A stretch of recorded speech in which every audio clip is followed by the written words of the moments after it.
ஒருநாள் இரவு தனியே சாலையில் போக நேரிட்ட போது. இப்போது திடீரென ஒரு கை நிலத்திலிருந்து பிளத்து எனது காலை பிடித்து இழுத்தால் எப்படி இருக்கும் என்ற என் குதர்க்கமான யோசனையே இக்கதை கிடைத்ததற்குக்கான மூலகாரணம். இப்படியெல்லாம் கூடவா யோசிப்பீங்க, இனி தனியா நடந்து போன இது தானே ஞாபகத்தில வரும் என்றெல்லாம் திட்டக்கூடாது. மர்மம் கலந்த திகில் கதை விரும்புவோர்கள் என் வெண்ணிற இரவுகளை தவறாமல் படிக்கலாம். ஒரு சுவாரஸ்ய பயணத்திற்கு தயாராகுங்கள். செண்பக தேசம். செண்பகமலர்களின் வாசனை நாசியில் நுழைந்து. நுரையீரல் வழிந்து குருதி குதூகலம் அடையுமளவு சுகந்தவாசனை காற்றில் மிதந்தது. வானுயர்ந்து நின்ற அரண்மனையின் அந்தப்புறத்தில் பூத்து குலுங்கிய செண்பகமரங்களையும் அதன் மலர்களையும். பொன்மாலை வேளைகளில் கண்டு ரசிக்க கண்கோடி வேண்டும். அதுவும் அந்தப்புறத்தில் அமைத்த தாமரை குளத்தில் அமர்ந்து மாலை வேளைகளில் இந்த செண்பக மலர்களின் அழகை தன் தலைவன் ஆதித்ய சக்கரவர்த்தியுடன் ரசிப்பது என்றால் ராணி செண்பகவல்லிக்கு கொள்ளை பிரியம். ஆனால் சில மாதங்களாக அப்படியில்லை. செண்பக நகரத்திற்கும் அல்லி நகரத்திற்கும் கடந்த 2 மாதங்களாக நடக்கும் யுத்தம் ராணியின் மொத்த அகமகிழ்வையும் துடைத்தெறிந்து தூர கொண்டு சென்றது. மகாராணியாரே, இன்னும் தான் எவ்வளவு காலம் கவலை தோய்ந்த முகத்துடன் இருக்கப் போகிறீர். உங்களைக் கண்டு நம் குமார சக்கரவர்த்தியும் கவலை கொள்கிறார். வருந்த வேண்டாம் மகாராணி. தன் பணிப்பெண் நந்தினியின் குரல் கேட்டு கொஞ்சம் முகமலர்ச்சி அடைந்தாள். நந்தினியை செண்பகவல்லி பணிப்பெண்ணாக மட்டுமில்லாமல் தன் உற்ற தோழியாகவும் மனதளவில் சகோதரியாகவும் ஏற்றுக்கொண்டிருந்தாள். இளவரசியாக மருத தேசத்தில் வளர்ந்து ஆதித்ய சக்கரவர்த்தியின் பட்டத்து ராணியாக செண்பக தேசத்திற்கு மாறிய போதும் மாறாமல் மறவாமல் அவள் உடன் அழைத்து வந்தது நந்தினியையும் தான். சிறுபிராயத்தில் இருந்தே தனிமையில் தவித்தவளுக்கு நந்தினியின் மரியாதை கலந்த மாசற்ற அன்பில் கரைந்து போனாள். இளவரசி என்பதால் யாருடனும் அதிகமாக அளவலாவ முடியமால் தவித்தவளுக்கு பணிப்பெண்ணாக சேர்ந்த நந்தினி உற்ற சிநேகிதியாக மாறிப்போனாள். போய்கொண்டு சிரிக்க யான் அறிந்திருக்கவில்லை நந்தினி. மனதை பிழியும் சோகம் கண்களில் கண்ணீராய் வழிந்தது. மகாராணி, ஏன் இந்த கண்ணீர்? இது சரிதானா? கவலை கொள்ள என்ன இருக்கிறது தங்களிடம்? யுத்தகளம் நமக்கு சதாகமாக தானே உள்ளது. பிறகெதற்கு இந்த ஐயப்பாடு மகாராணி? உங்களைக் கண்டு ராஜமாதாவும் கவலை கொள்கிறார். விரைவில் யுத்தம் முடிந்து நம் சக்கரவர்த்தி அல்லி நகரத்தை வென்று வெற்றி வாகை சூடி வரப்போகிறார். நீங்களும் சக்கரவர்த்தியும் முன்பு போல் இம்மாலை வேளையில் இதே செண்பகவனத்திலொன்றாக உழவத்தான் போகிறீர். அப்புறம் இந்த பணிப்பெண்ணின் நட்பையும் மறந்துவிடுவீர் பாருங்கள் என்று சலிப்புடன் பாசாங்கு செய்து செண்பகவல்லியை சிரிக்க வைக்க முயற்சித்தாள். உன்னை நான் மறவேனோ நந்தினி? விரக்தி சிரிப்புடன் தொடர்ந்தாள். உன்னை நான் மறக்கவா மருத தேசத்திலிருந்து செண்பக தேசத்திற்கு அழைத்து வந்தேன். உன்னையும் செண்பக தேசத்தில் படைத்தளபதியாய் வகிக்கும் குமரனையும் மனம் முடித்து வைத்தேன். கோபம் கொள்ள வேண்டாம் மகாராணி. என்னை உங்கள் அருகிலேயே வைத்து அழகு பார்க்கிறீர். அதுமட்டுமின்றி இளவரசர் பயிலும் அதே குருகுலத்திலேயே என் மகளையும் கல்வி பயில வைத்தீர். இந்த அடிமை பெண்ணின் வாழ்க்கையில் ஒளியேற்ற வந்த தீப்பச்சுடர் நீர்தானே மகாராணி. கடந்த சில நாட்களாக தங்கள் முகம் தேய்பிறையின் பிடியிலிருக்கிறது. இதை கொஞ்சம் மீட்டு வாருங்கள் மகாராணி. எவ்வகையில் நந்தினி? நாட்டில் நிகழும் யுத்தம் முடிவுறும் வரையில் அமைதி என்பதேது? எதற்காக இந்த யுத்தம்? சற்று நன்றாய் முகர்ந்து பார். செண்பகப்பூக்களின் நறுமணத்துடன் இரத்தம் தோய்ந்த வாசனையும் என் நாசியில் நுழைந்து இதயத்தை பிழிகிறதே. எத்தனை உயிர்பலிகள்! நாட்டின் பிராந்தியத்தை விரிவாக்க இத்தனை இழப்புக்கள் தேவைதானா? இருக்கின்ற நிலப்பரப்பை வைத்தே நல்லாட்சி புரிந்தால் போதிவிடாதா? யுத்தம் முடிந்து சக்கரவர்த்தி வரும் வரையில் என் மொத்த பிராணனும் போய்விடும் போலுள்ளதே. செண்பகமலர் சூடி இன்முகத்துடன் வழி அனுப்பி வைத்த என்னால் கடந்த 2 திங்களாய் உயிரற்று சிவபெருமானின் அருள் கிடைக்க தவித்துக் கொண்டிருக்கிறேன். அல்லி தேசத்து சைனியங்களும் நமக்கு ஈடாய் போர் தொடுப்பது அச்சத்தை கொடுக்கிறது. ஏனோ மற்ற தேசத்தை நம் சக்கரவர்த்தி போர் தொடுத்த போது இல்லாத பயம், பதற்றம், பதைபதைப்பு இம்முறை 1000 மடங்காய் இருதயத்தை துளைக்கிறது. தாரை தாரையாய் கண்ணீர் பெருக்கெடுத்தவளின் தோள் பிடித்து ஆறுதல் வார்த்தைகளை தேடினாள் நந்தினி. தங்களது தனிமையின் துயரம் தான் இந்த விரக்தியாகும். தாங்கள் இவ்வகையில் பேசுவது ராஜமாதாவுக்குத் தெரிந்தால் தங்கள் மீது கடும் கோபம் கொள்வார். நம் சக்கரவர்த்தியின் போர்த்திறம் என்பது உங்கள் சந்தேகத்திற்கு அப்பாற்பட்டதல்லவா? அவரின் வீரமும் சமயோசித செயல்பாடுகளும் விவேகமும் நீவிர் அறியாததா? தங்களின் ஐயம், பயம் தேவையற்றது. விரைவில் யுத்தம் நமது சாம்ராஜ்யத்திற்கு சாதகமாய் முடிவடையும் பாருங்கள். தலைவனை பிரிந்து துடிக்கும் துயரம் எமக்கும் உமக்கும் மட்டுமா மகாராணி? இங்கே வாழும் எண்ணற்ற பெண்டியர்களின் நிலையும் அதுவே. இருப்பினும் அப்பெண்கள் தன் தலைவனோ இல்லை புதல்வனோ போரில் களம் கண்டு இந்த தேசத்தின் வீரத்தை பறைசாற்றுகின்றனர் என்று பெருமையல்லவா கொள்கின்றனர். வாள் காணாத கைகளும் போர் காணாத உயிரும் வீரத்தெழும்புகள் ஏற்காத உடலும் இருந்தென்ன பயன் மகாராணி. சத்திரிய குலத்திற்கு அழகு யுத்தமல்லவா. நலம்தான் நந்தினி. நமது ராஜ்யத்தின் பரப்பளவுக்கு என்ன குறை. ஏன் அதை படையெடுத்து பெருக்கிக் கொள்ள நினைக்கிறார் நம் சக்கரவர்த்தி. இப்படியே போனால் பெருகிப்போவது நிலப்பரப்பு மட்டுமா. எதிரிகளும் தானே அது ஏன் புரிவதில்லை உங்களுக்கு. மகாராணி அண்டை தேசத்தில் பஞ்சம் பற்றினாலும் நமது தேசம் மாத்திரம் செல்வச் செழிப்புடன் இருப்பது நம் சக்கரவர்த்தியின் வெண்கொற்றகுடையில் இருப்பதாலே அல்லவா. மக்களின் நலன் கொண்டு ஆட்சி புரியும் தங்களின் நிழலின் கீழ் இக்குடிகள் வாழ்வதில் பெருமை அடைகிறோம். இந்த மன்னருக்காகவும் தேசத்திற்காகவும் உயிர் நீப்பதையும் கர்வம் கொள்கிறோம். பயம் கொண்டால் வரலாறு செழிக்காது. எவ்வளவு வருடங்கள் கழித்து பார்த்தாலும் நம் சக்கரவர்த்தியின் வீரமும் ஆட்சியும் போற்றப்பட வேண்டும் அல்லவா மகாராணி. இருவரின் விவாதங்கள் சிலநேரம் தேற்றுவதாகவும் சிலநேரம் அனல்பறக்க புரிதலை உண்டாக்கவும் செய்தது. எப்போதும் இல்லாத அளவு இம்முறை மகாராணி குழம்பிப் போயிருப்பது நந்தினிக்கு உள்ளுர அச்சத்தை ஏற்படுத்தாமலில்லை. ஆனால் அதை வெளிக்காட்டாமல் தேற்றிக் கொண்டிருந்தாள். இந்த விவாதங்களின் நடுவே மேலும் ஒரு பணிப்பெண் வந்து, களம் கண்ட வீரன் தங்களுக்கு செய்தி கொண்டு வந்திருக்கிறான். உடனே வரச்சொல் பெண்ணே. மகாராணியின் ஆணை ஏற்று பணிப்பெண் ஓட்டமும் நடையுமாக அவ்வீரனை அழைக்கச் சென்றாள். என்னவாயிருக்கும் நந்தினி. யுத்தம் முடிவுற்றிருக்குமோ. மிகுந்த எதிர்பார்ப்பும் படபடப்புமாய் வீரனின் வருகையை எதிர்நோக்கியவள் அவனின் வருகையைக் கண்டு, வீரனே என்ன செய்தி கொண்டு வந்திருக்கிறாய். களத்தின் நிலை நமக்கு சாதகம் தானே. 2 அது ஒரு வெயில் காலத்து மாலை பொழுது. தன்னால் கொடுக்க முடிந்த குழுமையை பொசுக்கிக் கொண்டிருந்த சூரியன் அடித்து துவம்சம் செய்து கொண்டிருந்ததால் மாலை வேளையிலும் அனல் காற்றில் அப்பிக் கிடந்தது. வெயிலோ மழையோ என் கடமை பணி செய்து கிடப்பதே என்று வெளியே தகிக்கும் வெயிலின் தாக்கம் சிறிதுமின்றி குழுமையை வாரி வழங்கிக் கொண்டிருந்தது அலுவலக ஏசியின் குழுமை உடலெங்கும் பரவினாலும் வெளியே தகிக்கும் வெட்பத்தினைப் போல் உள்ளே புழுங்கிக் கொண்டிருந்தது துர்காவின் மனசு. தன்னை சுற்றி நடக்கும் அமானுஷ்யங்களை யாரிடம் சொல்லவது. சொன்னால் தான் நம்புவார்களா என்ன. இவளுக்கு பைத்தியம் பிடித்து விட்டது என்று சொல்லிவிட்டால் என்ன செய்வேன் ஆண்டவா. தன் தோள்பட்டையை தன் தோழி கவிதா உழுக்கும் வரை ஆழ்ந்த சிந்தனையில் லயித்திருத்தாள் துர்கா. ஏய் துர்கா, என்னாச்சு? ரொம்ப பலமான யோசனையில இருக்கிற மாதிரி தெரியுது. அர்ஜுன் பற்றிய சிந்தனையோ? என்ன சொல்லப் போற ப்ரப்போசலுக்கு என்று புருவம் உயர்த்தி வந்தும் வராமல் உள்ளடக்கிய அமுக்கமான சிரிப்புடன் கேட்டாள் தன்னுடன் பணி புரியும் அலுவலகத் தோழி கவிதா. அடப்போ கவி, எனக்கென்னவோ அர்ஜுன் நல்ல கேரக்டர் இல்லன்னு தோணுது. இருக்கிற தலைவலில அவன் வேற. இத பாருடா. போன வாரம் வரைக்கும் அர்ஜுன் அதை பண்ணான் இதை பண்ணான். அப்படி பார்த்தா கியூட்டா இருக்கான், இப்படி பார்த்தா ஸ்வீட்டா இருக்கான்னு ஒரே அர்ஜுன் புராணமா பாடி என்னை சாவடிச்சே. இப்போ அவன் ப்ரப்போஸ் பண்ண உடனே பல்டி அடிக்கிற பாத்தியா. ஏன் உன் அப்பா அர்ஜுன் மிடில் கிளாஸ்னு யோசிக்கிறியா? சே என்ன கவி இப்படி நினைச்சிட்ட. வசதி பார்த்து பழகறவளா நான். அப்பாவும் எனக்கு பிடிச்சிருந்தா கண்டிப்பா மறுக்க மாட்டார். அதுவும் அர்ஜுன் வீடுக்கும் என் வீட்டுக்கும் இடைவெளி 2 தெரு தள்ளித்தான் இருக்குன்னு தெரிஞ்சா லட்டு மாதிரி அப்பா அள்ளிட்டு போயிடுவாரு. அப்பறம் என்ன யோசனை? துர்கா பிடிச்சிருந்தா ஓகே சொல்ல வேண்டியது தானே. கடவுளே, எப்படி சொல்வேன் கவி. அவனை ரொம்ப பிடிக்கும் தான். ஆனா என்னவோ என்னை சுத்தி நடக்கிறதை பார்த்தா அவன் தப்பானவனோன்னு சந்தேகமா இருக்கு. அப்படி என்னம்மா உன்னை சுத்தி நடக்குது? ஐயோ, என் வாயாலேயே மாட்டிக்கொண்டேனே. எப்படி சொல்வேன் கவி உன்னிடம்? சொன்னால்தான் நீ நம்பி விடுவாயா? பைத்தியம் என்று நீயும் என் பள்ளிப்பருவ தோழியைப் போல் சொல்லிவிட்டால் என்ன செய்வேன் கவி? மீண்டும் மனதிற்குள் புழுங்கிக் கொண்டாள். ஏய் துர்கா, கொஞ்சம் நிகழ்காலத்துக்கு வா. என்ன யோசனையிலேயே இருக்க. நீ ரொம்ப குழம்பிப் போயிருக்கேன்னு நினைக்கிறேன். நல்ல யோசிச்சு முடிவெடு. மீண்டும் தன் உயிர்த்தோழி ஜீவனற்று அமைதியாவதை இயல்புக்கு கொண்டு வர முயற்சித்தாள்.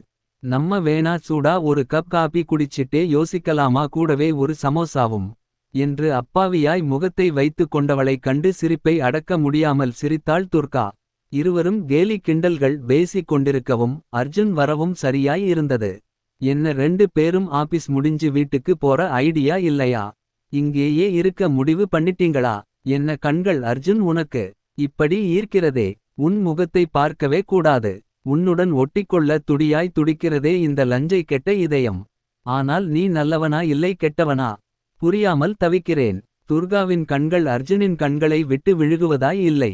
மனம் மட்டும் அர்ஜுனிடம் ஏதேதோ பேசிக் கொண்டிருந்தது. ஓய் துர்கா, மறுபடியும் யோசனையா? அர்ஜுன், நீங்க ப்ரப்போஸ் பண்ணதும் பண்ணிங்க, இவ கனவுலையே இருக்கா?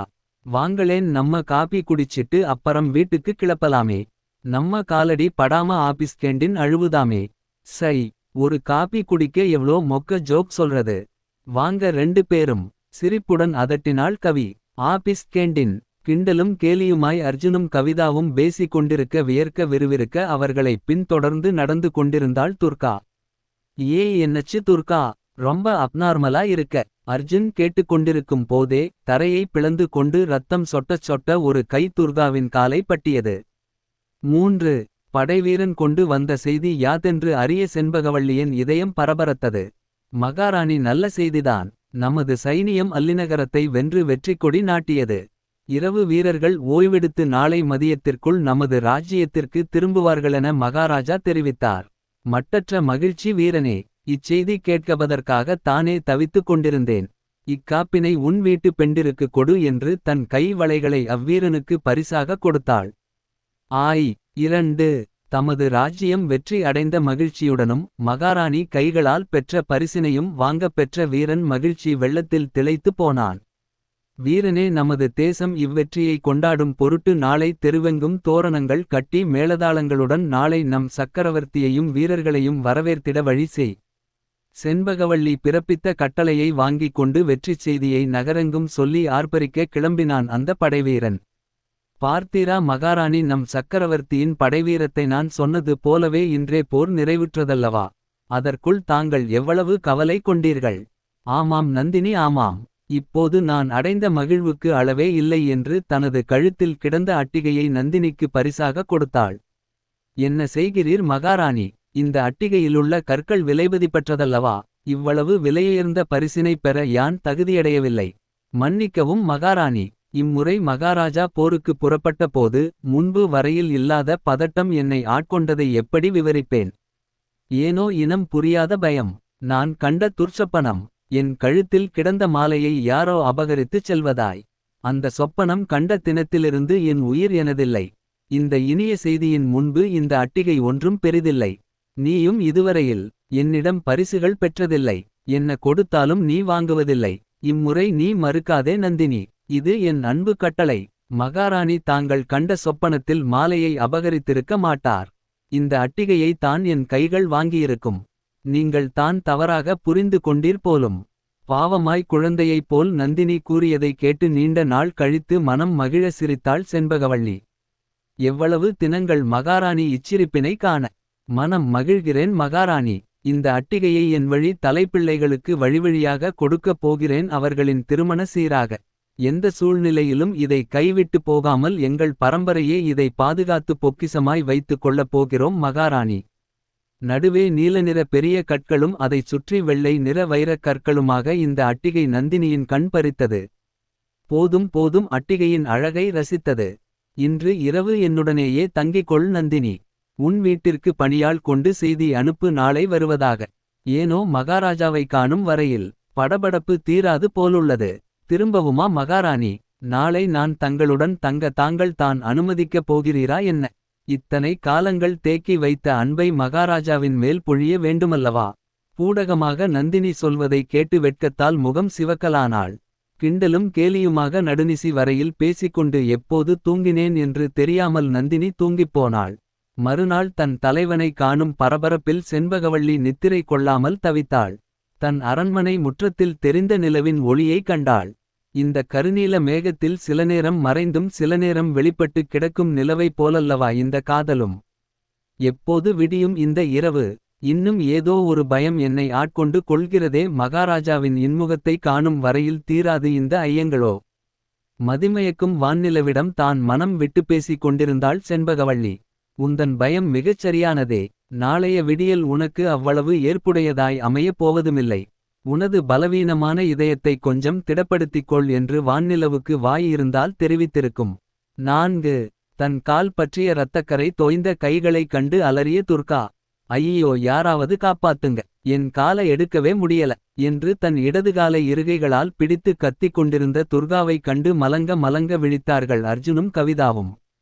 காரணம் அவர்கள் கண்ணுக்கு இந்த அமானுஷ்யங்கள் ஏதும் தெரியவில்லை. ஏன் இப்படி அலறுகிறாள், கேண்டீனில் எல்லோரும் பார்க்கிறார்கள் என்று அவளருகில் சென்ற சமயம் மேலிருந்து ஒரு பூந்தொட்டி துர்காவிற்கும் அர்ஜுனிற்கும் நடுவே துர்காவின் காலருகில் விழுந்து உடைந்தது. பக்கென்று பதறியது மூவருக்கும். ஒரு கணம் பேச மறந்தனர். பூந்தொட்டி உடைந்த பிறகு துர்காவின் கால் பற்றிய கை தளர்ந்து நிலத்திற்குள்ளே சென்றது. நிலவரத்தை சமாளிக்கும் பொருட்டு துர்கா சற்று சுதாகரித்தாள். நான் சும்மா விளையாட்டுக்கு உங்களை பிராங்க் பண்ணலான்னு கத்தினேன். நான் நினைச்ச மாதிரியே நீங்க பயந்துட்டீங்க. ஆனா இந்த பூச்செடி விழுந்து என்னையே பயப்படுத்திடுச்சு. மகாராணியாரை அலங்கரித்த பின்னர் தானும் அலங்கரித்துக் கொள்ள வேண்டும் என்று நினைத்தவளின் முகம் எங்கும் வெட்கச் சிவப்பு. மீண்டும் கலையிழந்து காணும் தன் மகாராணியின் முகத்திற்கு ஒப்பனை இட்டாள். ஏன் இன்னும் இப்படி இருக்கிறார் என்று மனதிற்குள் எண்ணாமலில்லை. இருப்பினும் சக்கரவர்த்தியின் மீது ராணிக்கு இருக்கும் தீராக்காதல் தான் காரணம் என நினைத்து மகாராணியை சீண்டினாள். சக்கரவர்த்தி என் மீது தீரா சினம் கொள்ளப் போகிறார். உங்களின் வாடிய முகத்தைக் கண்டவுடன் உங்களை நான் சரியாக கவனிக்கவில்லை என்று என்னை திட்டித் தீர்க்கப் போகிறார் பாருங்கள். ஏன் எனக்காக அவட்டை பொறுத்துக் கொள்ள மாட்டாயா நந்தினி? உங்களுக்காகத் தான் என் உயிரையும் தருவேனே மகாராணி. ஆனால் நம் சக்கரவர்த்தி வரும் நேரத்தில் கூட தங்கள் முகம் கலையிழந்து காணப்பட்டால் நன்றாய் இராதே. சிரித்து விடுங்கள் மகாராணி, இந்த அபலையின் மேல் கருணை கொள்ளுங்கள். உங்களின் புன்னகை ஏந்திய முகத்தினை காண பல தினங்களாய் தவமிருக்கிறேன் தாயே. ஏனோ நந்தினியின் முகபாவனை தன்னையும் மீறி சிரிக்க வைத்தது செண்பகவல்லிக்கு. இங்கே இவர்களின் நிலவரம் இதுவென்றால் ராஜமாதா சக்கரவர்த்திக்கும் வீரர்களுக்கும் விருந்து படைக்க உத்தரவிட்டிருந்தார். செண்பகநகரமே விழாக்கோலம் பூண்டிருந்தது. தெருவெங்கும் தாழம்பூ தோரணங்களும் வீடெங்கும் சந்தனம் சவ்வாது வாசனையும் கமகமத்து கிடந்தது. அரண்மனை சொர்க்க லோகம் போல் காட்சியளித்தது. வீரர்களை வரவேற்க வண்ண வண்ணமலர்கள் சாலையில் தூவப்பட்டிருந்தது. சக்கரவர்த்தியை வரவேற்க அரண்மனை வாயிலில் ஆரத்தியுடன் காத்திருந்தனர் ராஜமாதாவும் செண்பகவல்லியும். நந்தினி மற்ற பணிப்பெண்களுடன் சேர்ந்து மலர்தட்டுக்களை வரவேற்பதற்காக வைத்துக் கொண்டிருந்தாள். விண்ணை பிளக்கும் இடியென முழங்கும் மேளதாளங்கள் சக்கரவர்த்தியின் வருகையை பறைசாற்றியது. அதுவரையில் உயிரற்று கிடந்த செண்பகவல்லியின் முகத்திற்கு பொழிவு திரும்பியது. காலட்படையின் பின்னே குதிரைப்படையும் அதன் பின்னே யானைப்படையும் வரிசை கட்ட சக்கரவர்த்தின் தேர் நடுவே என கம்பீரத்துடன் அரண்மனை வாசலை எட்டி பார்த்தனர். கழுத்தில் செண்பகமாலையுடன் ஆஜானுபாகுவாக வந்த தன் தலைவன் சக்கரவர்த்தியை இன்முகத்துடன் வரவேற்ற ஆயத்தமானவள் எதிரே நடக்கும் காட்சியைக் கண்டு ஆரத்தி தட்டை தடுமாறி கீழே மண்ணில் ஆய் போட்டவள். பார்த்தாயா நந்தினி, நான் துர்ச்சப்பணம் கண்டது பழித்துவிட்டதல்லவா?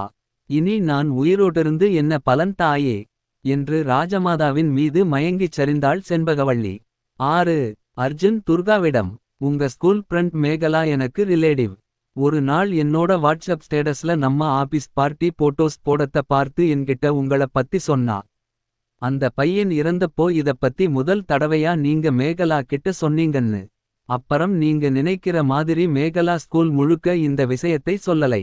நீங்க பேசினதை சரத்னு உங்க கூட படிச்சானே ஒருத்தன். அவன் தான் இதை ஒட்டு கேட்டுட்டு உங்க ஸ்கூல் முழுசும் டமாரம் அடிச்சிட்டானாம். ஆனா நீங்க மேகலா தான் எல்லோர் கிட்டையும் சொல்லிட்டதா நினைச்சு நீங்க கோச்சிக்கிட்டு ஸ்கூல் மாத்திட்டு போயிட்டீங்களாமே. அப்பறம் மேகலா எவ்வளவோ முயற்சி செய்தும் உங்கள சமாதானப்படுத்த முடியலைன்னு ரொம்ப ஃபீல் பண்ணா என்கிட்ட. ஓ ஓ என்று மீண்டும் ஏதோ யோசனையில் முழ்கினாள் துர்கா. மீண்டும் அவளது யோசனைக்கு அணை கட்டினான். LOLD, எனக்கென்னவோ உங்க மேல தான் சந்தேகமாயிருக்கு. அந்நியன் விம்ரம் மாதிரி எல்லோரையும் நீங்களே கொலை பண்ணிட்டீங்களோ என்று சிரித்துக்கொண்டே கேட்டான். Will you please stop it? நான் சொல்றதை நம்பலைனாலும் பராயில்லை. என் உணர்வுகளை ஏன் அசிங்கப்படுத்துறீங்க? கடைசியில எனக்கு கொலைகாரி பட்டமும் கொடுத்திட்டீங்கல்ல. தன் முகத்தினை 2 கைகளாலும் பொத்திக் கொண்டு அழுதாள். அச்சோ, அப்படிலாம் இல்லை துர்கா. ஏதோ எல்லாம் எதேர்ச்சையாக நடந்திருக்கு. நீங்க தான் போட்டு குழப்பிக்கிறீங்க. டாக்டர் கிட்ட போய் கவுன்சிலிங் பண்ண எல்லாம் சரியாகிடும். கடைசியில நீங்களும் என்னை பைத்தியம்னு சொல்லிட்டீங்கல்ல. அந்த மேகலாவைப் போல மீண்டும் கேவிக் கொண்டிருந்தாள், சிறு குழந்தையைப் போல. செண்பகவல்லியை சமாதானம் செய்யும் பொருட்டு ஆதித்யனும் அவளின் அறை சென்றான். புரிகிறது ராணி, உன்னைத் தவிர வேறு எந்த பெண்ணும் என் வாழ்க்கையில் வரமுடியாது என்று நினைத்திருந்தேன் அல்லியை காணும் வரை. தவறென்று நினைக்கவில்லை. இது சத்திரிய குலத்தில் வழக்கமான ஒன்றுதானே. ஏன் உமது பாட்டனாருக்கு கூட 2 மனைவியல்லவா? இந்த கேள்விக்கு பதிலாய் செண்பகவல்லியின் கண்களில் அனல் கக்கியது. ராணி எவ்வகை ஆனாலும் என்றுமே நீதான் என் பட்டத்துராணி. நம் புதல்வர்கள் தன் இளவரசர்கள். நான் உங்கள் மீது கொண்டிருக்கும் கடமையிலிருந்து என்றும் தவறப் போவதுமில்லை. இது சத்தியம். என்னை தான் பார்த்து பேசினால் என்ன. என்ன பேச சொல்கிறீர். எப்படி ஏற்றுக்கொள்வேன். இது தவறென்று உமக்கு புரியவில்லையா. உங்களுக்கென ஒரு துணைவி இருக்கும் போது வேறு ஒரு பெண் மீது சபலம் கொள்வதுதான் தர்மமா. உம்மை தவிர வேறொருவரையும் நினைக்க என் மனம்தான் ஒப்புமா. உம்மால் எப்படி முடிந்தது மன்னா. சொல்லுங்கள். இதுவே நான் செய்திருந்தால். கோபம் கொப்பழிக்க கத்திக் கொண்டிருந்தவளின் கன்னத்தில் தன் கைரேகை பதிய அறைந்துவிட்டான் ஆதித்யன். வாள் கண்ட கையல்லவா, அதனால் அடியின் வீரியமும் அதிகமாய் இருந்தது. பேச்சுக்கு சொல்லும் போதே உங்களால் பொறுக்க முடியவில்லை. ஆனால் என்னை மட்டும் இதை ஏற்றுக்கொள்ள சொல்வது நியாயம்தானா. அவளின் அழுகையை காண சகிக்காது அங்கிருந்து நகர்ந்து சென்றான் ஆதித்யன். ஆதித்யன் சென்ற பின்னர் நந்தினி செண்பகவல்லியை தேற்ற முயற்சித்தாள். இரவு வரை அழுது தீர்த்தவள் பின் அல்லி இருக்கும் இடம் தேடிப் போனாள். அல்லியை அலங்கரித்து கொண்டிருந்தனர் பணிப்பெண்கள். என்ன நினைத்தாலோ பணிப்பெண்களை வெளியே போகப் பணித்து அவளே சிகை அலங்காரம் செய்வித்தாள். சில நேர மௌனங்களை செண்பகவல்லியே துரத்தினாள். உன் மீது யாதொரு வன்மமும் என்கில்லை அல்லி. வெளியே நீ என் போல் உணர்வுகளை காட்டாவிடினும் உனது உள்ளத்தில் எரியும் தீயை என்னால் உணர முடிகிறது. ஒவ்வொரு இளவரசிக்கும் தனது சுயம்வரம் ஓர் கனவு. உனது தந்தையை சிறை பிடித்ததை விடுவிக்கும் பொருட்டு சக்கரவர்த்தியை நீ மனம் முடியும் கட்டாயத்தில் தள்ளப்பட்டிருப்பாய் என்பதை உணர்கிறேன். வருத்தம் கொள்ளாதே. இனிவரும் காலங்களில் எனக்கும் சக்கரவர்த்திக்குமான பந்தத்தில் விழுந்த விரிசல் சரியாக்கும் என்ற நம்பிக்கை எனக்கில்லை. எப்படி நடிப்பது. அதுவும் மகிழ்ச்சியாய் இருப்பதைப் போல் நடிப்பது அவ்வளவு எளிதில்லைதானே என்பது உனக்கு தெரியாதா என்ன. சகோதரியே என்று கட்டிப்பிடித்து அழுது தீர்த்தாள் அல்லி. அழாதே அல்லி. இனி சக்கரவர்த்தி உன் பொறுப்பு. சக்கரவர்த்தி இளகிய மனம் கொண்டவர். வீரத்தில் எவ்வளவு சிறந்தவரோ அவ்வளவு பாசத்திலும் சிறந்தவர். நீங்கள் மகிழ்வுடன் இருக்க எனது வாழ்த்துகள். இனி இளவரசர்களைத் தேர்ந்த வீரனாக்கி பார்த்து மகிழ்வதிலேயே என் காலம் முடியட்டும். வருகிறேன் அல்லி என்று அல்லியின் முகம் வருடி முத்தமிட்டு நகர்ந்தாள். இங்கே நடப்பதை எல்லாம் கோவமும் வன்மமும் கலந்த முகத்துடன் கேட்டுக்கொண்டிருந்தாள். அல்லிநகரத்திலிருந்து அல்லிராணியின் துணைக்காக அழைத்து வரப்பட்டிருந்த அல்லிதேசத்து விசுவாசி தாமரையாள். 8. ஐயோ துர்கா, கார் என் கண்ட்ரோல்லையே இல்ல. பாருங்க, என் கால் கலஜ்லையும் இல்ல, ஆக்சிலரேட்டர்லையும் இல்ல. பிரேக் போட்டாலும் கார் நிக்க மாட்டேங்குது. என்ன சொல்றீங்க அர்ஜுன். நான் சொன்னப்போ பிரம்மைன்னு சொன்னீகல்ல, இப்போ சொல்லுங்க இது பிரம்மையா. கடவுளே, எல்லாம் உண்மைதான். இப்போ எப்படி தப்பிக்கிறதுனே தெரியலையே. கார் தறி கெட்டு ஓடுது. ஹேண்ட் பிரேக் போடக்கூட முடியலையே. என்ன நடக்குதுனே புரியலை. கணநேரத்தில் மாறிய சூழ்நிலையில் புரியாமல் தவித்துக் கொண்டிருந்தனர். திடீரென்று அவர்கள் இருவரின் சீட் பெல்ட்டும் கழட்டி விடப்பட்டது அவர்களை மேலும் பயமுறுத்தியது. என்ன நடக்கிறது என்று யூகிப்பதற்குள் ஒரு வளைவில் காரிலிருந்து இருவரும் தூக்கி வீசப்பட்டனர். பின்னாலிருந்து வந்த லாரி காரின் மேல் மோதியது. காரின் முன்கண்ணாடி சாலையின் ஓரத்தில் இருந்த மரத்தின் மேல் மோதி சின்ன பின்னமாய் சிதறியது. காரின் என்ஜின் இனி என்னால் பிழைக்க முடியாது என்று புகைவிட்டு கொண்டிருந்தது. சுருக்கமாக சொன்னால் காரின் முன்பகுதி அப்பளம் போல நொறுங்கியது.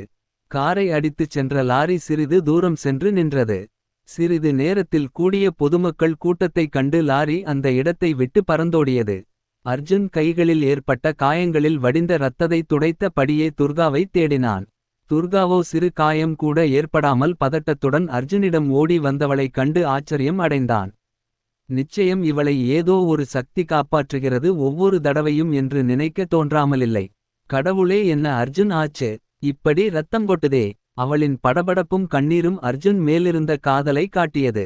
அதற்குள் கூடிய மக்கள் கூட்டங்களில் சிலர், உங்களுக்கு ஏதும் அடிபடலையே, தண்ணி குடிங்கிறீங்களா, ரொம்ப பதட்டமா இருந்தா சொல்லுங்க, ஆம்புலன்ஸ கூப்பிடலாம் என்று கரிசனம் காட்டினார்கள். சிலரோ அடிபட்ட காரை வளைத்து வளைத்து போனில் போட்டோ எடுத்து எங்க ஊரில ஆக்சிடென்ட் என்று முகநூலில் பதிவிட்டு கொண்டிருந்தார்கள். அதில் சீட் பெல்ட் போட்டு ஓட்டணும் என்று கருத்துக்களை அள்ளி தெளித்து கொண்டிருந்தார்கள். அடிபட்டவர்களையும் போட்டோ எடுக்க முற்பட்ட போது, போடா அங்கிட்டு, ஆவூன்னா ஏதாச்சும் போட்டோ எடுத்துக்கிட்டு திரிய வேண்டியது. அடிபட்டவங்களுங்கு ஒரு வாய்தண்ணி குடுக்க மாட்டானுங்க, வந்துட்டானுங்க போன தூக்கிக்கிட்டு என்று பேஸ்புக் கருத்து போராளியை திட்டித் தீர்த்து கொண்டிருந்தார் ஒரு பெரியவர். அவர் கொடுத்த தண்ணீரால் காயங்களை கழுவினான் அர்ஜுன். சிறு காயம்தான், ஆனால் வலிதான் விண்விண்ணென்று உள்ளுக்குள் வலித்தது. வலியை வெளிலே காட்டாமல் இயல்பாய பேச முற்பட்டான் அர்ஜுன். சின்ன காயம்தான், மருந்து வைச்சா சரியாகிடும், நாங்க பாத்துக்கறோம். துர்கா கார்ல போன் கிடந்தா எடுத்துக்கிட்டு வாங்க. பரவாயில்லை தம்பி, நீங்க யாராச்சும் வர சொல்லுங்க. அப்பறம் போயிக்கிறோம் என்று மனிதம் இன்னும் மரிக்கவில்லை என்று அந்த பெரியவர் நினைவூட்டினார். விபத்து என்றாலே ஆள் நினைவில்லாமல் கிடந்தால் பாக்கெட்டில் இருக்கும் நகை பணம் என்று கொள்ளை அடிக்கும் மனிதர்களுக்கு நடுவே உதவி செய்யும் மனிதர்களின் மாண்பு போற்றுதலுக்குரியதே. கார் கதவை திறந்து பார்த்தாள் துர்கா. அர்ஜுனின் கைபேசி சல்லிசல்லியாய் நொறுங்கி கிடந்ததை பார்க்கும் போது மனம் ஏனோ வலித்தது. ஒரு மிடில் கிளாஸ் பையனுக்கு ஒரு நல்ல மொபைல் வாங்க எத்தனை மாதம் தவம் கிடக்கணும் என்ற வலியை நர்மதா அறியாமல் இல்லை. தனது கைபேசி இருக்கையின் அடியில் முன்கண்ணாடி மட்டும் தூர் விட்டு கிடந்தது. இரண்டையும் எடுத்துக்கொண்டு அர்ஜுனிடம் சொன்னாள். உங்க மொபைல் டேத் ஆகிடுச்சு. என் மொபைல் மட்டும் ஆன்ல இருக்கு. என் அப்பாக்கு கால் பண்ணி வர சொல்றேன் இருங்க. துர்கா தன் தந்தையிடம் விஷயத்தை சொல்லி முடிப்பதற்கே மூச்சு முடியது. அப்பா கிட்ட சொல்லிட்டேன். லொகேஷன் ஷேர் பண்ணிட்டேன். வர்றேன்னு சொல்லிருக்காரு. அப்பா என்ன சொன்னார்? பதறிட்டாரு. ஆனா நான் சேஃப்னு தெரிஞ்சதுக்கு அப்பறம் நிம்மதி ஆகாட்டாரு. சித்திதான் என் மேல கொஞ்சம் அப்செட்ல இருந்தாங்க. இப்போ இப்படி ஆக்சிடென்ட் வேற. Car damage. அப்பறம் வீட்டுக்கு வராம ஏன் இந்த ரூட்ல வந்தீங்கன்னு நிறைய கேள்விகளால ரொம்ப கோபப்பட போறாங்க. ஆமால, கார் வேற செமையா அடிவாங்கிருக்கு. உங்க அப்பாவோட கிப்ல கஷ்டமா இருக்கா? அது கூட பரவாயில்லை. இன்சூரன்ஸ்ல முக்கால் பங்கு கவர் பண்ணிக்கலாம். நீங்க இப்போதா ஆசையா மொபைல் வாங்கினீங்க. முழுசா டேமேஜ் ஆகிடுச்சில்ல. அதை விடுங்க. அவரவர் வைத்திருக்கும் கரிசனங்களை பகிர்ந்து கொண்டனர். அரை மணி நேரத்திற்கு பிறகு துர்காவின் தந்தை சிறு பதட்டத்துடன் அவர்களை நோக்கி வந்தார். தன் மகளுக்கு எந்த காயங்களும் இல்லை என தெரிந்து ஆறுதல் அடைந்தார். பிறகு துர்காவால் அர்ஜுன் அறிமுகப்படுத்தப்பட்டான். எவ்வளவு மருத்துவமனைக்குச் சென்று முதலுதவி வழங்கப்பட்டான். தன் அலுவலக நண்பன் ஒருவனுக்கு உடல்நிலை சரியில்லை. அவனை பார்க்க இருவரும் இந்த வழியில் வந்ததாக சொல்லி சமாளித்தனர்.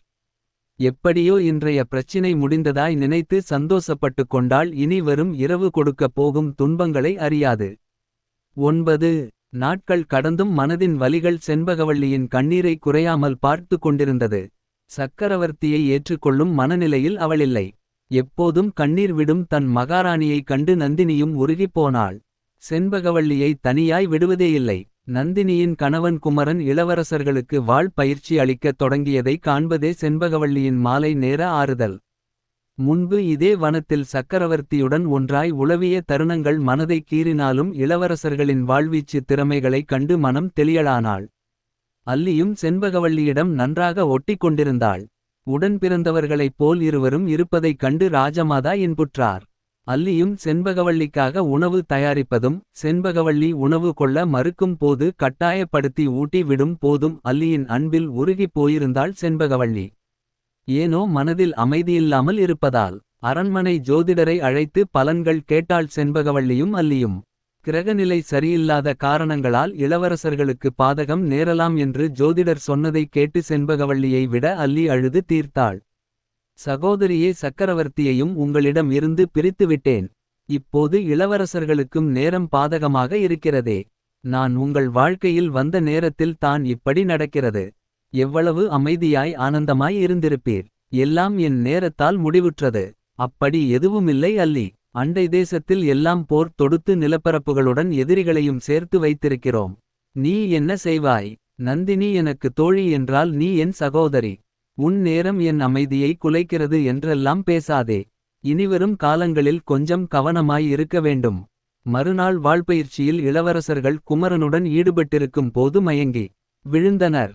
பதறிப்போன செண்பகவல்லி அரண்மனை வைத்தியரை வரவைத்து பார்த்தபோது தலையில் இடியென ஒரு செய்தி சொன்னார். இளவரசர்கள் உண்ட உணவில் விஷம் கலந்திருக்கிறதொன்றும் விஷத்தின் வீரியம் பெருகும் முன்னே மறுத்து கொடுத்ததால் விஷம் செயலற்று போய் விட்டது என மனதில் பால் வார்த்தார். இச்செய்தி கேள்விப்பட்ட ஆதித்யனும் ராஜமாதாவும் இளவரசர்களிடம் தேடி வந்தனர். அல்லி கண்களில் பெருகிய கண்ணீரை செண்பகவல்லி துடைத்து கொண்டிருந்தாள். நீண்ட நாட்களுக்குப் பிறகு அருகில் நின்று கொண்டிருந்த ஆதித்யனிடம் அக்னியின் கனல் பொங்க சீறினாள். போரில் வென்றீர், மகிழ்ச்சி. இன்று கண்களுக்கு புலப்படாத பகைவர்களை எங்கனம் வெல்லப் போகிறீர்?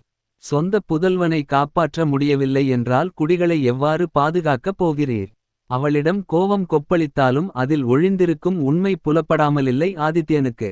ஊருக்குள் சந்தேகப்படும் படியான ஆட்களையும் அரண்மனையில் புதிதாய் வேலை செய்பவர்களையும் உடனே பார்வையிட ஏற்பாடு செய்யுங்கள் என்று வீரர்களிடம் உத்தரவு பறந்தது. இளவரசர்களைக் கண்டு செண்பகவல்லியும் ஆதித்யனும் துடிப்பதைக் கண்டு குரூர சிரிப்புடன் ரசித்துக் கொண்டிருந்தாள் தாமரையாள். 10. நடுநிசி என்று கடிகாரம் காட்டியது. நன்றாக தூங்கிக் கொண்டிருந்த துர்கா திடீரென விழித்துக் கொண்டாள். எச்சில் விழுங்கவே தொண்டைக்குழிக்கு சிரமமாக இருந்தது. மீண்டும் அதே படபடப்பு. மீண்டும் இதயத்தை சோகமுற செய்தது. நான் மட்டும் என்ன பாவம் செய்தேன். எத்தனை துர்மரணங்கள் என்னைச் சுற்றி நடக்கிறது. இப்படி உயிர் காத்து வாழ்ந்துதான் ஆக வேண்டுமா. விரக்தியாய் எண்ணத் தொடங்கினாள். திறந்திருந்த அவளின் பெட்ரூம் கதவு தடாரென சாத்தி உள்தாழிட்டு கொண்டது. அதைக் கண்டு மேலும் பயந்தவள் எழுந்து கதவு திறக்க முற்பட்டாள். எவ்வளவு முயன்றும் முடியவில்லை. இது கதவா இல்லை பேங்க் லாக்கரா என நொந்து திரும்பவும் கட்டிலில் சென்று அமர்ந்தாள். கதவு லேசாக தட்டும் சத்தம் கேட்டு மேலும் நடுநடுங்கிப் போனாள். இதயம் தெறித்து விழுவது போல் துடித்தது. கைகள் பயத்தில் சில்லிட்டது. கால்களை குறுக்கிக் கொண்டு நடுங்கிக் கொண்டிருந்தாள். மீண்டும் ஒரு மரணம் ஏற்படுமா என்று நினைக்கும் போதே மனம் நடுங்கியது. மீண்டும் கதவு தட்டும் சத்தம் கேட்டது. இம்முறை சற்று பலமாக தட்டும் சத்தம் கேட்டது. யாராச்சும் வீட்டுல இருக்கீங்களா, காப்பாத்துங்க என்று பலமுறை கத்தியும் பலனில்லை. காரணம் அவள் போடும் சத்தம் அவளுக்கே கேட்கவில்லை. எவ்வளவு முயன்று கத்தியும் துளி சத்தம் கூட வெளியில் கேட்கவில்லை. பயத்துடன் கதவையே வெறிச்சோட பார்த்து கொண்டிருந்தாள். ஆய். அவளே எதிர்பாரா வண்ணம் கதவு திடீரென திறந்து வெளியில் முகமூடி அணிந்த இருவரை உள்ளே தள்ளி சட்டென்று கதவு சாத்திக் கொண்டது.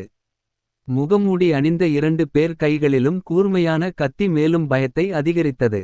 இம்முறை என் கண் முன்னேயே கொலைகள் அரங்கேறி விடுமோ. நினைப்பே பாதி கொன்றது துர்காவை. என்னடி கதவு தட்டினா திறக்க மாட்டியா என்று துர்காவை அவர்கள் நெருங்கி கத்தியை ஓங்கியது தான் தாமதம். அவர்களின் கை அதற்கு மேல் வேலை செய்யவில்லை. இருவரின் கைகளும் பின்னால் வளைந்து கொண்டது. யாரோ கன்னத்தில் மாறி மாறி அடித்தது. அவர்களின் கழுத்தை பிடித்து சுவற்றில் மோதியதில் அவர்களின் பல் உடைந்து முகத்தில் இரத்தம் வலிந்தது. இங்கே என்னமோ இருக்குடா, இது பொன்னே இல்ல பிசாசு என்று சொன்னவுடன் அவர்கள் மீது அடி இன்னும் பலமாய் விழுந்தது. அம்மா தாயே, நான் தெரியாம சொல்லிட்டேன், எங்கள உற்றுமா என்று கதறினான். சற்று நேரத்திற்கு முன்பு கொலை செய்ய வந்தவன் இப்போது மண்டியிட்டு கதறுகிறான். அவர்கள் கொண்டு வந்த கத்தி காற்றில் மிதந்து கொண்டு அவர்களை குத்த குறிவைத்தது. ஐயோ ப்ளீஸ், ஏதுவும் வேணாம், விட்டுங்க, என்னால இனிமே யார் சாகரதையும் பார்க்க முடியாது ப்ளீஸ் என்று துர்கா கதறுவதைக் கண்டு மேலே வட்டமிட்ட கத்தி கீழே விழுந்து கதவு திறந்தது. 2 தடியன்களும் தப்பித்தேன் பிழைத்தேன் என்று கதிகலங்க வெளியே ஓடியவன் அர்ஜுனின் மீது மேதி விழுந்தான். அவர்களை பிடிக்க அர்ஜுன் போராடிய போது அர்ஜுனின் கையை கீறிவிட்டு ஓடினார்கள். நீங்க இந்த டைம்ல இங்க எங்க அர்ஜுன் 1000 கேள்விகள் துர்காவின் மண்டையை குடைந்தது. இல்ல சடன்னா முழிப்பு வந்துச்சு. யாராச்சும் வீட்டுல இருந்தா காப்பாத்துங்களேன்னு உங்க அலறல் சத்தம் எனக்குள்ள கேட்டுக்கிட்டே இருந்துச்சு.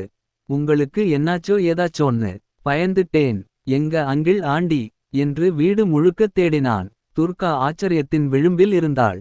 யாராச்சும் வீட்டுல இருந்தா காப்பாத்துங்களேன் என்று எவ்வளவு வாய் திறந்து கத்தியும் மற்றவருக்கு கேட்காதது அர்ஜுனுக்கு கேட்டிருக்கிறதென்றால் நினைப்பு இப்போது தித்தித்தது. ஹே துர்கா, இங்கே பாரு, அங்கிள் ஆண்டிய கட்டி போட்டுக்காங்க என்ற அர்ஜுனின் குரல் கேட்டு தாய் தந்தையை தேடிப் போனாள். திருடங்களாட்டம் இருந்தாங்கம்மா. அசந்த நேரம் எங்க கைகால்லாம் கட்டி போட்டுட்டானுங்க. உனக்கெதும் இல்லேலம்மா என்று பதறிய சித்தியையும் தந்தையையும் சமாதானம் செய்து நடந்ததை இப்போது வேண்டாம், காலையில் முழுவதுமாக சொல்லிவிடலாம் என்று முடிவெடுத்தாள். அர்ஜுனிடம் காலையில் பேசிக் கொள்ளலாம், கிளம்புங்க, லேட் நைட் ஆகுது என்று வழியனுப்பி வைத்தவள் தன் சித்தி அப்பாவின் அறையிலேயே உறங்க நினைத்தாள். ஏனோ இரவு முழுதும் அர்ஜுனின் சிந்தனைகளுடன் படுக்கையில் புரண்டு கொண்டிருந்தாள். இந்த உறவு சரியென்று தானே என் குரல் உனக்கு கேட்டிருக்கிறது. உனக்கு மட்டும் கேட்டிருக்கிறது. என்னை சுற்றி இருக்கும் அந்த அமானுஷ்யத்திற்கும் உன்னை பிடித்திருக்கிறது. என்னை காப்பாற்ற நீதான் சரியானவன் என்று முடிவு செய்துவிட்டது போல. எண்ணங்கள் நீண்ட நித்திரை கடலில் மூழ்கிக் கொண்டிருந்தாள். 11. தன் மகன்கள் உறங்கும் அழகினை நித்திரை கொள்ளாமல் ரசித்துக் கொண்டிருந்தாள் செண்பகவல்லி.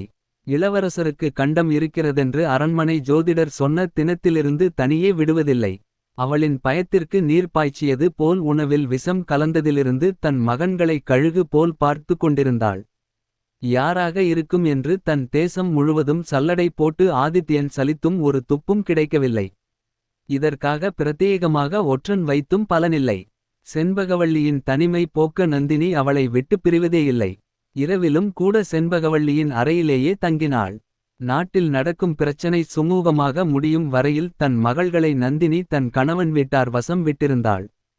குமரனுக்கும் இரவு நேரத்தில் ஏதாவது அந்நிய ஊடுருவல் இருக்கிறதா என்று நோட்டமிடும் பணியை ஆதித்யன் வழங்கியிருந்தான். அமைதி குலைந்து போன செண்பகநகர அரண்மனை கலையிழந்து போனது.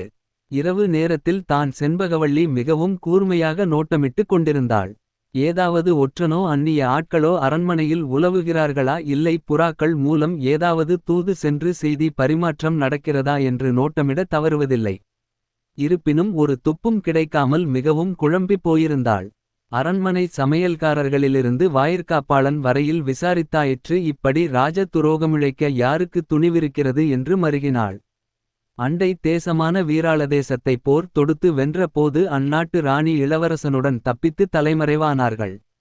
அவர்களின் வேலையாக இருக்குமோ என்று எண்ணியவள் சத்திரிய குலத்திற்கு புறமுதுகு காட்டி ஓடி பழக்கமில்லாதவர்கள் ஆயிற்றே. அவர்களிடம் செண்பகதேசத்தின் மேல் வன்மம் இருப்பது உண்மைதான். இருப்பினும் நேருக்கு நேர் நின்று போர் புரிவார்களேயன்றி இவ்வாறு கோழைத்தனமாக செயல்பட மாட்டார்கள் என்று உறுதியாய் நம்பினாள். இவ்வளவு இக்கட்டான சூழலிலும் தன்னுடன் துணை நிற்கும் அல்லியின் மீதும் நந்தினியின் மீதும் அளவற்ற பிரியம் கொண்டிருந்தாள். ஆனாலும் ஏனோ இன்னும் ஆதித்யனுடன் முகம் கொடுத்தும் பேச மறுத்தாள். ஏதேதோ எண்ணவோட்டங்களுடன் கண்ணேர்ந்தாள். அவள் கண்ணயர்ந்த சிறிது நேரத்திற்கெல்லாம் ஒரு கூர்மையான வாள் இளவரசனின் இதயம் நோக்கி பாய எத்தனித்த போது நந்தினியின் வாள் அதைத் தடுத்தது. எதிரே வாளுக்கு சொந்தக்காரரை அடையாளம் கண்ட போது நந்தினி அதிர்ச்சிக்குள்ளானாள். 12 மறுநாள் காலை அர்ஜுன் அம்மாவின் பிடவாதத்தால் அடுத்த நாள் அவன் அலுவலகத்திற்கு விடுப்பு எடுக்கப்பட்டான். அதே நிலை தான் துர்காவிற்கும் சித்தி மற்றும் அப்பாவின் தொல்லை தாங்காமல் விடுப்பு எடுக்கப்பட்டாள். சரி, வீட்டில் சும்மா தானே இருக்கிறோம், வாங்க அர்ஜுனை பார்த்து தேங்க்ஸ் சொல்லிவிட்டு வரலாம் என்று குடும்பம் சகிதமாக அர்ஜுன் வீட்டுக்கு கிளம்பினார்கள். அப்பா, நீங்களும் சித்தியும் ரெடியாகுங்க, நான் போய் அர்ஜுனுக்கு ஒரு கிட் வாங்கிட்டு வந்திடறன். நானே கார் டிரைவ் பண்ணிக்கிறேன். என் மேல நம்பிக்கை இல்லாம டிரைவரை அனுப்பாதீங்க ப்ளீஸ். இப்பா, நேத்தைக்கு தானே முதல் தடவையா ஆக்சிடென்ட் ஆச்சு இவ்ளோ வருஷத்தில. சரி போம்மா, பத்திரம். மகளின் மேல் அளப்பரிய நம்பிக்கை எப்போதும் வைத்திருப்பவர் துர்கா அர்ஜுன் மேல் வைத்திருக்கும் கரிசனத்தை கொஞ்சம் புன்முறுவலுடன் கவனித்துக் கொண்டிருந்தார். நேத்திக்கு தானே ஆக்சிடென்ட் ஆச்சு, திரும்பவும் அவகிட்ட கார் கொடுக்கணுமா? ரொம்ப செல்லம் கொடுத்து கெடுத்து வைச்சிருக்கீங்க என்ற தன் மனைவின் வார்த்தைகளை காதில் கூட வாங்கவில்லை. அர்ஜுனின் வீடு. துர்காவின் சித்தி மற்றும் அப்பா அர்ஜுனின் தாய் தந்தையிடம் அளவளாவிக் கொண்டிருந்தனர். துர்கா தான் வாங்கிய கைபேசியை பரிசாக கொடுத்து அர்ஜுனின் முகபாவனைகளை கண்டு ரசித்துக் கொண்டிருந்தாள். எதுக்கு துர்கா இப்போ இதெல்லாம்? பரவாயில்லை, நீங்க ஆசையாய் வாங்கின போன்னு தெரியும். என்னால தான உடைஞ்சு போச்சு, விடுங்க பாத்துக்கலாம். நான் உங்க அப்பா கிட்ட கொஞ்சம் பேசணும். வாங்க போலாம். அர்ஜுன் இரவு நேரம் உறங்காமல் கிடந்தது அவன் முகத்தில் அப்பட்டமாய் தெரிந்தது. ஏதோ ஒரு சிந்தனையில் லயித்து கிடக்கிறான் என்பதைப் போல யோசனையிலேயே முழுகி கிடந்தான். நேற்று நடந்தது விபத்து அல்ல, அது ஒரு கொலை முயற்சி என்றும் ஒரு லாரி தங்களை நீண்ட நேரமாய் பின் தொடர்ந்ததும் அதைத் தொடர்ந்த அமானுஷ்யங்களையும் அனைவரிடமும் விவரித்தான். நேற்று இரவு அவர்கள் வீட்டில் நடந்தது ஏன் கொலை முயற்சியாயிருக்க கூடாது? துர்காவை யாரோ கொல்ல நினைப்பதாகவும் அவளை ஏதோ ஒரு சக்தி காப்பாற்றிக் கொண்டிருப்பதாகவும் தெரிவித்தான். துர்காவும் தன் சிறுவயதில் இருந்து நடந்த விவரங்களை விவரித்தாள். நம்ப முடியாமல் பிரம்மை பிடித்தது போலானார்கள். அர்ஜுனின் அம்மா மட்டும் தனக்கு தெரிந்த ஒரு சித்தர் இருக்கிறார் என்றும் அவரிடம் சென்றால் இதற்கான விடை கிடைக்கும் என்று தெரிவித்தார். சித்தர் மடம். அர்ஜுன் துர்காவின் கூற்றை நம்பியும் நம்பாமலும் துர்காவின் சித்தியும் உண்மையாக இருக்குமோ? அப்படி இருந்தால் யார் துர்காவை கொலை செய்ய முயன்றிருப்பார் என்று துர்காவின் அப்பாவும் 1000 கேள்விகளுடனும் சித்தர் முன்பு அமர்ந்தனர். சித்தரோ நடந்தையெல்லாம் தன் தவ வலிமையால் அறிந்து துர்காவை ஒரு சக்கரத்தின் முன்பு அமரச் செய்து ஏதேதோ மந்திரங்கள் ஜபிப்பதைக் கொஞ்சம் பயம் கலந்து பார்த்து கொண்டிருந்தனர் அனைவரும். என்ன ஆச்சரியம்! மந்திரம் சொல்லச் சொல்ல ஒரு பேரொளி துர்காவின் அருகில் தெரிந்தது. கொஞ்சம் உற்று பார்த்த துர்காவின் தந்தை அது துர்காவை ஈன்றெடுத்த தாய் என்று கண்டு, ஐயோ தங்கமே, நான் உன்னை திரும்ப இப்படியா பாப்பேன்? நீயா இத்தனை நாளும் கூட இருந்து நம்ம பொண்ண காப்பத்தினே என்று கதறி விட்டார். இத்தனை நாளும் என்னை காப்பாற்றியது என் அம்மாவா? போட்டோவில் பார்த்து தினம் தினம் ஏங்கி தவத்தவள் என்னுடனேவா உலவியிருக்கிறாள்? எனக்காகவா அம்மா என்று கதறினாள் துர்கா. அமைதியாக இருந்த ஆன்மா விசும்பல்கள் ஓய்ந்த பின்னே பேசத் தொடங்கியது. துர்காவை கொலை செய்ய பாக்கறாங்க, அவங்க கிட்ட இருந்து காப்பாற்ற தான் அவள் கூடவே நிழலாக சுற்றி வந்தேன். என்னம்மா சொல்ற நம்ப பொண்ண யாரு கொல்ல பாக்குறா. அதிர்ச்சி தாங்காமல் அதிரக் கேட்டுக் கொண்டிருந்தார் துர்காவின் அப்பா. 13. நந்தினியின் அரவம் கேட்டு கண்விழித்த செண்பகவள்ளி அதிர்ச்சியில் உறைந்தாள். எதிரே கோபம் கொப்பளிக்க வாளுடன் நின்றிருந்த அல்லியையும் கையில் தீப்பந்தத்துடன் நின்றிருந்த தாமரையாளையும் கண்டு உறைந்து நின்றாள். அல்லியா, என் புதல்வர்களை கொல்ல நினைத்தது அல்லியா. இவ்வளவு வன்மத்தை மனதில் வைத்து கொண்டு என்னிடம் எப்படி பாசம் வைத்திருப்பது போல் எப்படி பாசாங்கு செய்தாள். நினைக்கவே மனம் கனந்தது.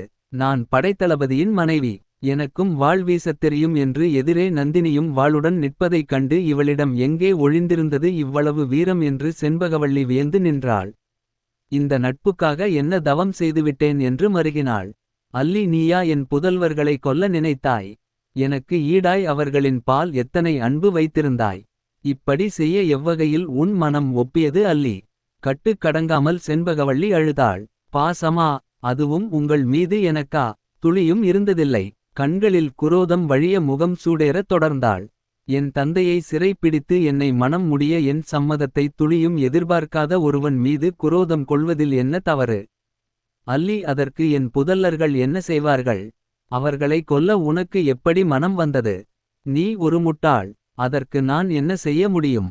உங்கள் சக்கரவர்த்தியை கொல்வதை விட உங்கள் புதல்வர்களைக் கொன்றால் தான் நீங்கள் துடிப்பதைக் காண இயலும். உயிரை மட்டும் விட்டு உங்களின் அகமகிழ்வை துடைத்து எரியப்போகிறேன். மீண்டும் தன் வாள் கொண்டு தாக்க முயன்றதை நந்தினி தன் வாள் கொண்டு தடுத்து நிறுத்தினாள். தாமரையாளோ செண்பகவள்ளியை தாக்க முயன்றாள். இவர்களின் சத்தம் கேட்டு அரண்மனை பாதுகாவர்கள் ஓடி வந்து அல்லியையும் தாமரையாளையும் தடுத்து நிறுத்தினர். ஆதித்யனுக்கும் ராஜமாதாவும் தவகல் அறிந்து ஓடிவந்தனர். அல்லியின் சூழ்ச்சி அறிந்து ஸ்தம்பித்தது நின்றான் ஆதித்யன். இதைத்தான் இவளிடம் நான் எதிர்பார்த்தேன் என்று நின்றிருந்தார் ராஜமாதா. என் புதல்வர்களை கொல்ல நினைத்த உன்னை இப்போதே சிரச்சேதம் செய்கிறேன் பார். உன்னை கொல்வதைக் கண்டு என் புதல்வர்களை யாரும் இனி நெருங்கக்கூட நடுங்க வேண்டும் என்று தன் கூறிய வாளை ஓங்க முற்பட்ட போது, வேண்டாம், அவளை ஒன்றும் செய்யாதீர்கள் என்று செண்பகவள்ளி தன் குரல் ஒட்டு மொத்தையும் ஒன்று திரட்டி கத்தினாள். ஓங்கிய வாளை தளர்த்தி ஏனென்று ஆதித்யன் செண்பகவள்ளியை கண்ட கனிமைக்கும் கணநேரத்தில் அல்லி பக்கத்தில் நின்றிருந்த வீரனின் இடுப்பில் சொருகியிருக்கும் கத்தியை எடுத்து மூத்த இளவரசனின் மார்பை குறி வைத்து வீசியதை நந்தினி குறுக்கே பாய்ந்து தன் மார்பில் வாங்கிக் கொண்டாள். இவளை சிறைபிடியுங்கள் என்று ஆதித்யன் வீரர்களுக்கு உத்திரவிட்டு நந்தினியின் அருகில் மண்டியிட்டான். தரையில் விழுந்த நந்தினியை தன் மடியில் கிடத்தி ஓவென்று கதறினாள் செண்பகவள்ளி. அவள் மார்பில் வழிந்த குருதி செண்பகவள்ளி துடைத்தவாறே, யாராவது அரண்மனை வைத்தியரை கூப்பிட்டுங்களேன் என்று கதறினாள். வேண்டாம் மகாராணி, நான் பிழைப்பேன் என நம்பிக்கையில்லை. என் புதல்விகளை நீங்கள் நலமாக பார்த்து கொள்வீர்கள் என நம்புகிறேன் மகா ராணி. அன்று சொன்னதுதான் இன்றும். இந்த தேசத்திற்காகவும் உங்களுக்காகவும் உயிர் நீப்பதில் கர்வம் கொள்கிறேன் மகாராஜா. இனியும் என் மகாராணி மனம் நோக்கும் செயலை செய்ய மாட்டேன் என எனக்கு வாக்கு கொடுங்கள் என்று ஆதித்யனிடம் தன் இரத்தம் படிந்த கைகளை நீட்டிக் கேட்டாள். நிச்சயமாக நந்தினி என்று ஆதித்யன் வாக்கு கொடுத்தான். பார்த்தீர்களா மகாராணி என்று சிரித்தவாறே செண்பகவள்ளியை நோக்கிய நந்தினியின் கண்கள் பிறகு அசையவே இல்லை. நந்தினி என்று அரண்மனை அதிர கதறினாள் செண்பகவள்ளி. இந்த பிறவியில் உன் உயிர் கொடுத்து என் வாழ்க்கையை காப்பாற்றினாள். மறுபிறவி உனக்கும் எனக்கும் உண்டென்றால் என் உயிர் கொடுத்து உன்னை காப்பேனடி என் கண்ணே என்று மடியில் கிடந்த நந்தினியை கட்டிப்பிடித்து கதறுவதை சுற்றியிருந்தவர்கள் கண்ணீர் மல்க பார்த்து கொண்டிருந்தனர். 14. துர்காவோட சித்தி ராணி தான் என்று துர்காவின் அம்மா வள்ளி சொல்வதை கேட்டு திகிலடைந்தார்கள். ராணியோ குற்ற உணர்வினால் குறுகுறுத்து போனாள். ஆனா சித்தி ஏன்மா அப்படி பண்ணனும். கண்ணீர் வார்த்த மகளிடம் புன்னகை நிறைய பதிலளிக்கலானாள் வள்ளி. சொத்து படுத்தும் பாடு. உங்கள் மீது அன்பாயிருந்து அனைத்தையும் தன் பெயரில் மாற்றிக்கொள்ள நினைத்தாள். ஆனால் உன் அப்பா கடந்த வாரம் உனக்கு சரிபாதி சொத்துக்களை எழுதி வைத்ததை ஒப்புக்கொள்ள முடியாமல் ராணி செய்த சதி. லாரி வைத்து உன்னை கொல்ல முயன்றதும் ஆட்களை வைத்து கொல்ல முயன்றதும். கோபம் கொப்பளிக்க ராணியை அடிக்க கை ஓங்கிய துர்காவின் தந்தையை வேண்டாம், எதுவும் செய்யாதீர்கள் என்று சமாதானம் செய்தாள் வள்ளி. இங்கு நடப்பது எல்லாம் முன் ஜென்மத்தில் ராணிக்கும் நமது குடும்பத்திற்கும் விட்ட கதை தொட்ட கதை சமாச்சாரங்கள் தான். அவளை மன்னித்துவிடுங்கள். இதுவரை அவள் உங்களுடன் வாழ்ந்த வாழ்க்கைக்கு அர்த்தம் வேண்டும். ராணிக்கு நமது மகளை தான் பிடிக்காது. ஆனால் உங்கள் மீதும் அவளது மகன் மீதும் உயிரையே வைத்திருக்கிறாள்.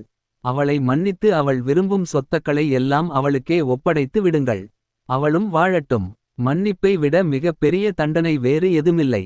இதை கேட்ட துர்காவின் தந்தை பின்பு நமது மகளின் எதிர்காலம் என்று கேள்விக்கு ராணியின் கைகள் அர்ஜுனை காட்டி எனது மகளின் எதிர்காலம் எதிரில் நிற்கிறது என்று வள்ளி தேவபுன்னகை புரிந்தாள். தங்கமே, முன்னொரு வாழ்க்கையில் உன் உயிர் தந்து என்னை காப்பாற்றினாய்.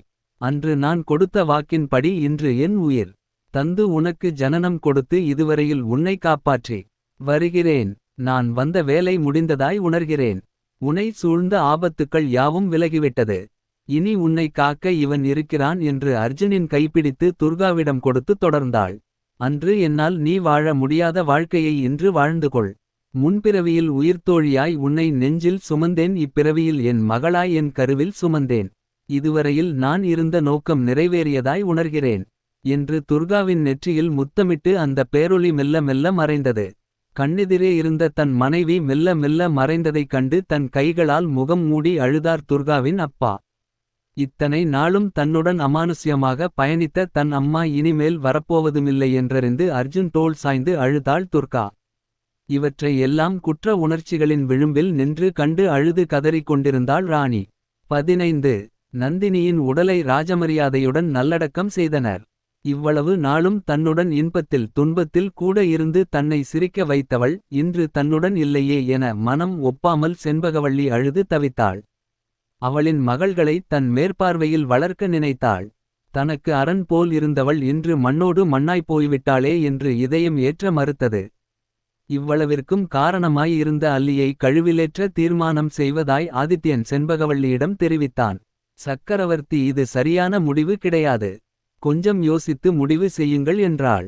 செண்பகவள்ளி, இன்னுமா அவளை மன்னிக்க வேண்டும் என்று நினைக்கிறாய்? எவ்வளவு பெரிய ராஜ துரோகம் செய்திருக்கிறாள் அல்லி. நம் புதல்வர்களை கொல்ல நினைத்தவளை மன்னிக்கச் சொல்கிறாயா? இல்லை, உன் உயிர்த்தோழியை கொன்றவளை மன்னிக்கச் சொல்கிறாயா? நீயே சொல். ஆமாம், ராஜதுரோகம் தான் செய்திருக்கிறாள்.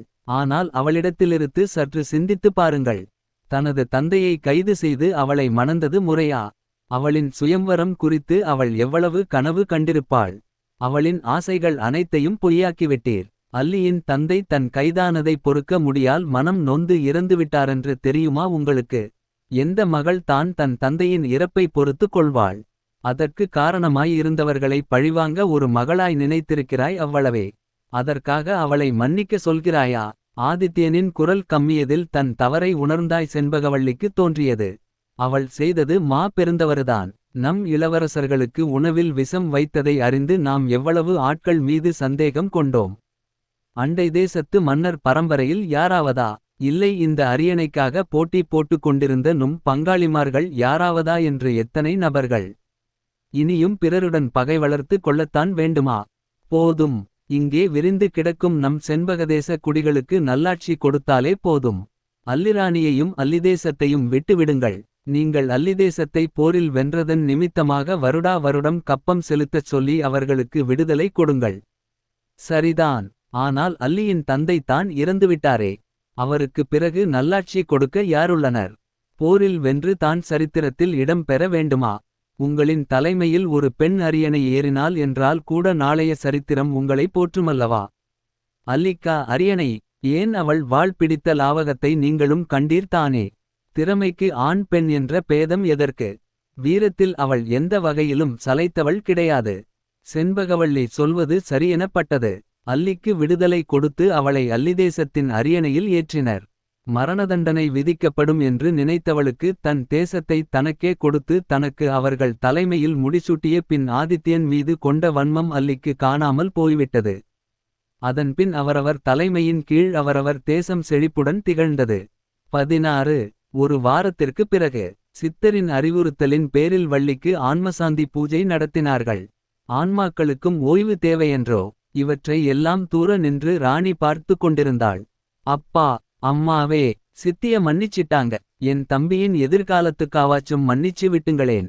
அவன் ஹாஸ்டல்ல இருந்து திரும்பி வந்தா நீங்க சித்திய விலக்கி வைச்சிட்டீங்கன்னு தெரிஞ்சா உடைஞ்சு போக மாட்டானா? வேண்டாம்பா. சரி, இங்க வர சொல்லும்மா. சித்தி வாங்க, ப்ளீஸ் என்னை மன்னிச்சிடுங்க. புத்தி பிசகி இப்படிலாம் பண்ணிட்டேன். மன்னிக்கிறதை விட மிக பெரிய தண்டனை ஏதுமில்லைன்னு தெரியும். அதனால வள்ளி கூட உன்னை மன்னிச்சிட்டா. ஆனா திரும்ப உன்கிட்ட பேசி உன்னை ஏத்துக்கறளவுக்கு எனக்கு பெரிய மனசு இல்லை. அர்ஜுன் துர்கா கல்யாணத்து அப்பறம் நான் துர்கா கூடவே போயிடறேன். சொத்தில முக்கால் வாசி உன் பேரிலேயே மாத்திட்டேன். பூர்வீக சொத்தை மட்டும் நாங்க எடுத்திக்கிட்டோம். எங்களை வாழவிடு தாயே. லாயர் வந்து சொத்து பத்திரம் எல்லாம் கொடுத்திடுவாரு. அவ்வளவுதான், இனி பேச ஒண்ணுமில்லை. சிலர் இறந்தும் வாழ்கின்றனர். சிலர் இருந்தும் சவமாகி போகின்றனர். சிலர் பகலிலும் இருளுண்டு. சிலர் இருளிலும் பகலுண்டு. சில வாரங்களுக்குப் பிறகு தன் கைபேசியில் அர்ஜுனின் பெயர் கண்டு அவள் உதடு புன்னகை பூத்தது. ஓம் சொல்லுங்க அர்ஜுன். என்ன பண்ணிட்டு இருக்கீங்க, சாப்பிட்டீங்களா? இப்பா எத்தனை கேள்விம்மா ஒரே நேரத்தில. சாப்பிட்டாச்சு. நாளைக்கு காலையில இன்விடேஷன் அடிக்க குடுத்துட்டு அப்படியே ஒண்ணா ஆபீஸ் போயிடலாம், ஓகேவா? ஓகே அர்ஜுன். அப்பறம் மேடமோட முழு பேரு துர்கானந்தினியா? சொல்லவே இல்லை பாத்தியா? ஆமாம், என் முழு பேரு துர்கானந்தினி. அப்பா பேரு ஆதித்யன். அப்பறம் அம்மாவோட முழு பேரு செண்பகவள்ளி. போதுமா இல்ல இன்னும் ஏதாவது டீட்டெயில்ஸ் வேணுமா? அடிப்பாவி, கட்டிக்கப் போறவன் இத கூடவாடி கேட்கக் கூடாது. அப்படி இல்ல, நான் பொறந்த உடனேயே அம்மா என்ன பார்த்து நந்தினின்னு கூப்பிடிட்டாங்களாம். அம்மாக்கு எனக்கு நந்தினி பேர் வைக்கணும்னு ஆசை போல. அப்பறம் அம்மா இறந்திட்டதால நந்தினினே வைக்கலாம்னு முடிவு பண்ணி கூடவே நியூமராலஜி பார்த்து துர்காவையும் சேர்த்து துர்காநந்தினின்னு வைச்சிட்டாங்க. பிரண்ட்ஸ்லாம் என்னை நந்துன்னு தான் கூப்பிடுவாங்க. விவரம் தெரிஞ்சதுக்கு அப்பறம் யார் நந்தினின்னு கூப்பிட்டாலும் அம்மா ஞாபகம் வரும். அவங்க ஆசைப்பட்டு கூப்பிட பேர்ல அதான் பீலிங்ஸ். அதனால யார் என் பேர் கேட்டாலும் துர்கான்னு தான் சொல்லுவேன். போதுமா? நீங்க மட்டும் என்ன? உங்க முழு பேரு அர்ஜுன்குமரன் தானே? ஆமா ஆமா, 2 பேருக்கும் 2 பேர். அடடா ஆச்சரியக்குறி. அப்பறம் மேரேஜ் ஷாப்பிங்லாம் எப்போ போலாம்னு அப்பா ஏதாவது சொன்னாரா? திரஸ் பர்சேசிங்லாம் அடுத்த வாரம் போலாம். உங்க வீட்டுலயும் கலந்துக்கோங்க. அப்பறம் நகை பர்சேசிங்லாம் எங்க சைடு ஓவர் இப்பா. எங்க குடும்ப கல்யாணத்தில மூத்த வாரசுக்கு மட்டுமே கொடுக்க ஒரு வைர நெக்லஸ் இருக்கு. நடுவுல நீலக்கல் வைச்சு சுத்தியும் வைரக்கல் பதிச்சு பார்க்கவே கண்ணை பறிக்கும், தெரியுமா? அதைத்தான் போட்டுக்கணும்னு எங்க குடும்பத்தில ஒரு ரூல்ஸ் இருக்கு, தெரியுமா? மூத்த வாரிசு பையன்னா யாருக்கு குடுப்பீங்களாம்? என்ன கிண்டலா? மருமகளுக்கு தான் கொடுப்போம். இரவு நேரத்தை தங்கள் பேச்சுக்களில் வழியனுப்பிக் கொண்டிருந்தனர். முன் பிறவியில் தாங்கள் வாழத் தவறிய வாழ்க்கையை காதலர்களாய் இப்பிறவியில் இருவரும் வாழத் தொடங்கினார்கள்.